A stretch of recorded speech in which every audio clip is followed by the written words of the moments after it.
Hola a todos, ¿cómo están? Espero que estén a lo mejor. El día de hoy yo soy Ángel y bienvenidos una vez más a el canal sin un buen nombre. En esta ocasión, como pueden ver en el título, vamos a hablar de The Acolyte. La serie ya finalmente ha acabado, ya se estrenaron los 8 capítulos de lo que sería esta primera temporada. Vamos a hablar de qué es lo que terminó siendo, si terminó siendo una buena o una mala serie, si terminó siendo todo esto que internet ha dicho y se ha bufado por completo de esta serie, o simplemente es exageración, o tal vez nos encontramos con una buena serie detrás de todo esto. Antes de todo esto vamos a ver el tráiler y ahorita vamos a hablar más de la temporada. Destiny is not decided for you by an anonymous force.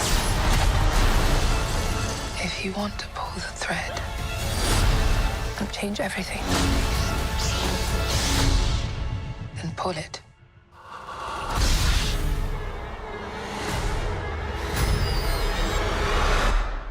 What are you?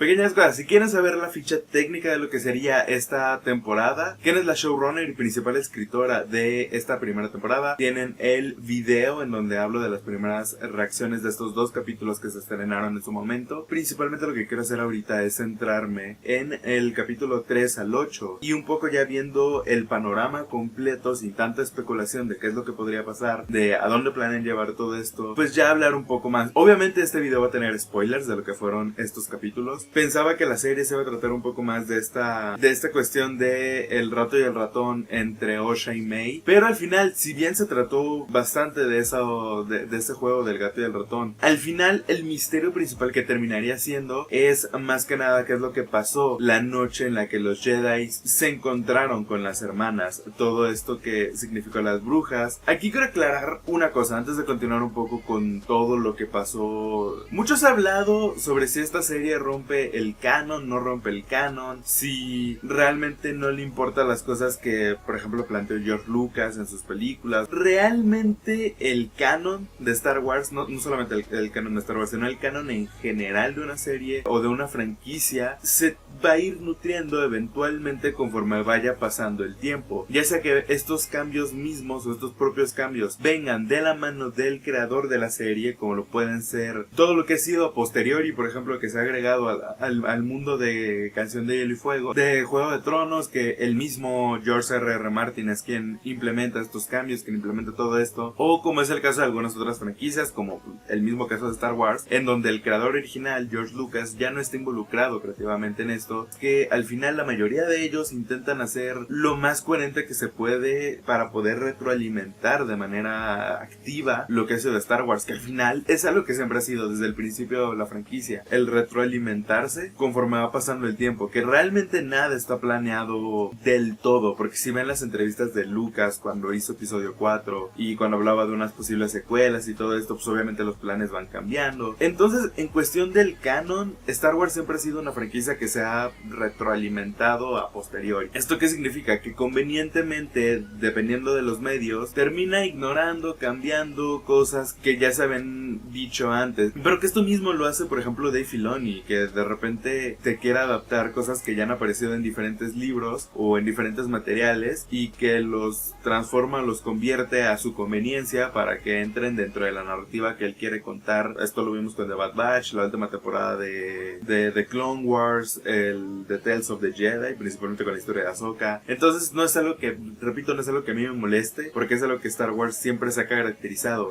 Cuando es necesario cambiamos ciertas cosas del canon para la conveniencia de la historia y la coherencia de lo que te vamos a contar en este momento, y a posteriori vemos cómo lo arreglamos. Algo que me terminó interesando de la serie, todavía me debato si es algo que me gustó o no me gustó, es el ver diferentes perspectivas. Esto ya lo habíamos visto creo que en Rebels, si mal no me acuerdo, creo que un poco en Clone Wars, pero principalmente en Rebels, el cómo diferentes culturas o diferentes especies consideran el uso de la fuerza o cómo se conviven en diferentes cuestiones. Por ejemplo, que las brujas de donde vienen llaman a a lo que nosotros hemos conocido todo este tiempo a la fuerza como el hilo. Y la verdad es que a mí no me molesta que ellas lo conozcan de otra manera, porque al final, si estamos hablando, por ejemplo, o comparándolo con lo que pasa en el mundo real, pues tenemos diferentes versiones de la misma historia con diferentes nombres de Dios, del mismo Dios. Por lo tanto, es de lo que me interesó, el ver que, ok, dependiendo de la cultura que exista en Star Wars, van a llamar a la fuerza de una u otra cosa. No necesariamente todo el mundo lo tiene que conocer como la fuerza, como lo conocen los Jedi. Puede ser algo diferente, tratándose exactamente de lo mismo, al final interpretándolo de la misma manera. Hay algo muy interesante que hace esta serie, y es no centrarte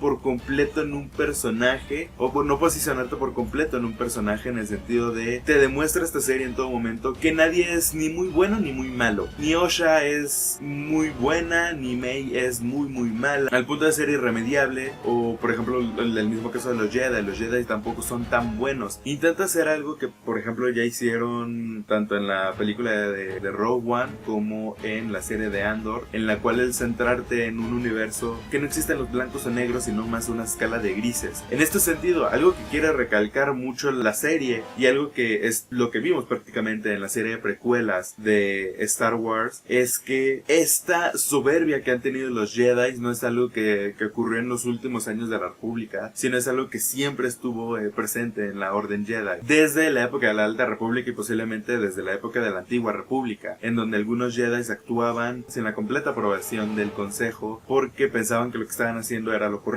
en ese momento, sin importar las consecuencias que podían traer a lo mismo. Y por lo mismo, esto de no posicionar a una persona ni como muy buena ni como muy mala, realmente llega uno de los principales problemas que tiene esta serie, y es que ningún personaje llega a ser lo suficientemente atractivo como para posicionar al espectador, por lo menos desde mi punto de vista, repito, de posicionar al espectador a favor o en contra de alguien, porque no llega a conectar con ninguno de los personajes protagónicos, y al final eso sirve un poco a que ciertos impactos de la serie no se sintieran tan fuertes, no se sintieran el punch que la misma serie quería que se sintiera con el espectador, porque no te estás posicionando con ningún personaje realmente. Y más cuando por ejemplo tenemos el personaje más entrañable puede ser por ejemplo el de Osha. De nuevo repito, todo esto de ni es muy buena ni es muy mala, y al final a mí no me terminó convenciendo de que tengo que apoyar a Osha en todo momento. También la serie tiene muchas otras carencias, como por ejemplo principalmente el apartado del guión de la misma es algo que no termina de funcionar en algunas ocasiones. Por ejemplo, los capítulos que son flashbacks, el capítulo 5 es a mí de lo que más me gustó, esta brutalidad en donde muestran a este Sith, llamémoslo de alguna manera, en el cual muestra una completa bestia, en el cómo son, porque eran tan peligrosos a punto de vista de los Jedi, a pesar de tener caballeros muy bien entrenados. El cómo en ese momento específico de la serie se sintió nadie está seguro entonces, porque si de repente nos plantean a varios personajes que van a ser protagónicos y nos los matas a la mitad de la temporada, es muy bueno, y también los matas de una manera muy brutal. Me sorprendió esto porque, por ejemplo, es algo que pasaba con Rebels, que no tenía que haber muertes de maneras directas. Entonces de repente me sorprendió el ver cómo atravesaban a una persona con un sable, o cómo le reventaba el cuello literalmente. O sea, me gustó mucho ese capítulo, el cómo muestra la brutalidad, el cómo te muestra todo esto, y de nuevo este pensamiento de nadie está seguro entonces en esta serie, que realmente dura muy poco, porque después de esto siguen siendo protegidos algunos personajes por la armadura del argumento, pero que eso es otra cosa. Un poco para ya hacer conclusiones un poco generales, me gustaron muchas cosas de la serie, como por ejemplo el apartado de la dirección en cuanto a las batallas de los sables, me pareció bastante bueno. Ver visualmente algunos conceptos que ya teníamos, como por ejemplo el cómo se corrompe un cristal Kyber, que la serie manejó bastante bien. En el apartado argumental, es una serie que me hubiera gustado que me gustara más de lo que terminó siendo. No es algo que digas que terminó matando la franquicia, que según los fans es como la octava vez desde que lo compró Disney que Star Wars muere, y que la gente lo va a seguir viendo, y va a salir un siguiente proyecto de Star Wars y lo van a seguir criticando, le van a seguir diciendo Disney no sabe qué está haciendo con Star Wars, pero va a seguir vendiendo un montón, la gente lo va a seguir viendo, y al final va a ser un ciclo vicioso de todo esto. No me pareció ni una pésima serie, pero tampoco me pareció una buena serie del todo. Tiene momentitos que me gustaron, por lo cual no me hace decir que es mala. Esta parte muy rara que tienen los personajes, en el que no me llegué a sentir conectado con ninguno de ellos, y al final estas grandes revelaciones tampoco las sentí tan importantes o tan relevantes como lo planteaba la misma serie. Una serie que está ahí, que es muy disfrutable si te das la mentalidad de ver algo completamente nuevo dentro del universo de Star Wars, que también me gusta eso de que no tienen que centrarse a conectar directamente con los elementos de la saga de Skywalker. Terminó siendo una primera temporada, ya lo dije, bastante curiosa. Es verdad de que viéndola en retrospectiva, los primeros 2 capítulos son un desastre absoluto. Tengo curiosidad de qué es lo que van a hacer en la segunda temporada. No son tantas ganas, sino más curiosidad. Sin nada más que agregar, creo que esto ha sido todo por mi parte. Espero que les haya gustado el video. Si les gustó, denle like, suscríbanse y comenten qué les pareció esta primera temporada de The Acolyte. Si les pareció buena serie, si les pareció malo, si les pareció el clavo final dentro de este ataúd de la franquicia, o yo qué sé. Los quiero leer y quiero ver todas las opiniones que se desatan a través de esto. Me despido, yo soy Ángel. Adiós. Bye.